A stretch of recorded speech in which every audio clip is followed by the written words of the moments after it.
ప్రజలంటే లెక్కలేనితనం వచ్చింది. అంటే నీకు భయపడాలి. తమలో మీలో కూడా పిరికితనం ఉంది ఉంది ఉంది ఉంది.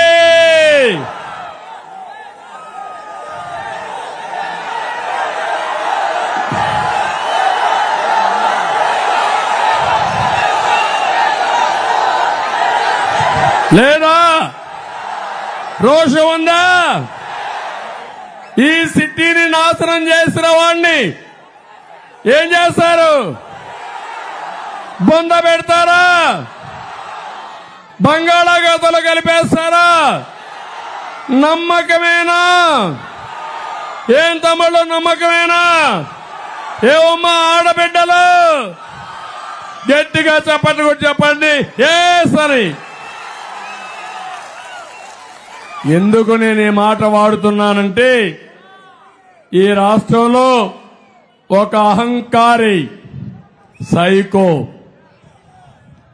ఇక్కడ పిల్ల సైకో. అక్కడ మీరు చూస్తే విధ్వంసమే విధానం. అమరావతిని నాశనం చేశాడు, పోలవరాన్ని గోదావరిలో కలిపేశాడు, ఇండస్ట్రీస్ తరిమేశాడు. ఊరికొక సైకోని తయారు చేసి మీ భవిష్యత్తును సర్వనాశనం చేసిన వ్యక్తి ఈ జగన్మోహన్ రెడ్డి సైకో అని చెప్పి నేను మీకు తెలియజేస్తున్నా. నేను అడుగుతున్నా మిమ్మల్ని, ఈస్ట్ గోదావరి జిల్లా అంటే ప్రశాంతతకు మారుపేరు అవునా కాదా? ఎప్పుడు కూడా పౌరుషంగా మాట్లాడరు. మీరు అంత గౌరవంగా చూస్తారు. ఎవరన్నా మంచినీళ్ళు అడిగితే కొబ్బరి నీళ్ళు ఇచ్చే మనస్తత్వం మీది. 5 ఏళ్ళు ఏమైంది? రౌడీజం వచ్చిందా లేదా? నేరాలు పెరిగాయా లేదా? గంజాయి వచ్చిందా లేదా? ఏంటి అరాచకం? పవిత్రమైన గోదావరి సాక్షిగా నేను చెప్తున్నా, ఇలాంటి జిల్లాలో ఇలాంటి దుర్మార్గులు వచ్చి ఈ జిల్లాని మరొక పులివెందల చేయాలంటే వదిలిపెడతామా తమ్ముళ్ళు అని అడుగుతున్నా. ఇక్కడుండే ఎమ్మెల్యేకి ఎంత కొవ్వెక్కిందంటే పవన్ కళ్యాణ్ ని సవాలు విసురుతాడు. ఆయన గోటి, ఆయన కాలు వేలు గోటి కూడా సరితూగని నువ్వు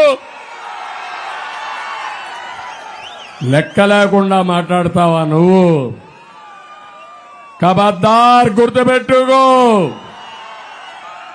ఎవరితో పెట్టుకుంటున్నావో గుర్తుపెట్టుకో. దోపిడీ చేయడం అంత ఈజీ కాదు. నిన్ను నువ్వు కాపాడుకోవడానికి రౌడీల్ని నిర్మోహమాటంగా అణిచివేసిన పార్టీ తెలుగుదేశం పార్టీ.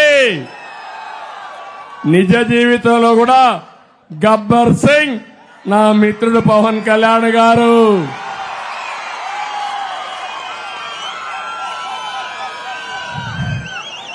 అందుకే ఖబర్దార్, జాగ్రత్తగా ఉండండి. మాట్లాడేటప్పుడు ఒళ్ళు దగ్గర పెట్టుకొని మాట్లాడండి.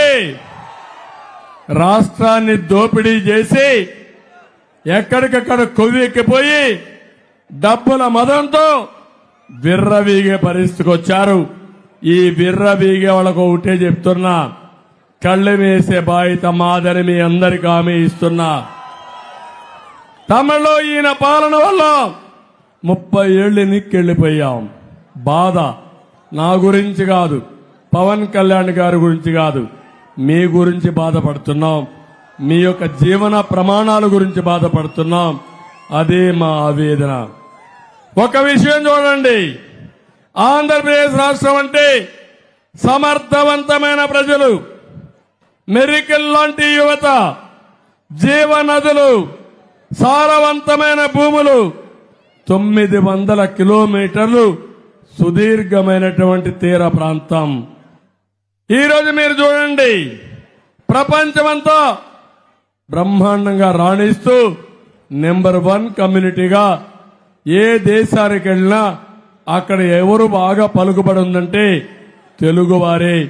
అది ఈరోజు తెలుగు జాతి ముందుకు పోయే విధానం. దానికే నేను ఎప్పుడో ఫౌండేషన్ వేసా 25 ఏళ్లకు మనుపు. ఈరోజు మీరు చూడండి, ఇక్కడ ఈ రాష్ట్రంలో 2019లో ఈ సైకో వచ్చి రాష్ట్రాన్ని సర్వనాశనం చేశాడా లేదా అని మిమ్మల్ని అడుగుతున్నా. ఈరోజు రాష్ట్రంలో మీరు చూస్తే ఎన్ఆర్ఐలు వచ్చి ప్రచారం చేస్తున్నారు. వేరే దేశాల నుంచి, వేరే రాష్ట్రాల నుంచి ప్రొఫెషనల్స్ వచ్చి ప్రచారం చేస్తున్నారు. అదే మాదిరిగా కొంతమంది అన్ఎంప్లాయిడ్ అసోసియేషన్ పెట్టుకొని మళ్ళా మాకు ఉద్యోగాలు కావాలంటే కూటమి రావాలని వాళ్ళ బాధ్యత వాళ్ళు చేస్తున్నారు. అందుకే నేను మిమ్మల్ని కూడా అడుగుతున్నా, బానిసలుగా మిగిలిపోదామా? పోరాడి రాష్ట్రాన్ని కాపాడుకుందామా తమ్ముళ్ళు అని అడుగుతున్నా. దీనికి ఒక వారం మీరంతా రోడ్డు మీదకి వస్తారా లేదా అని మిమ్మల్ని అడుగుతున్నా.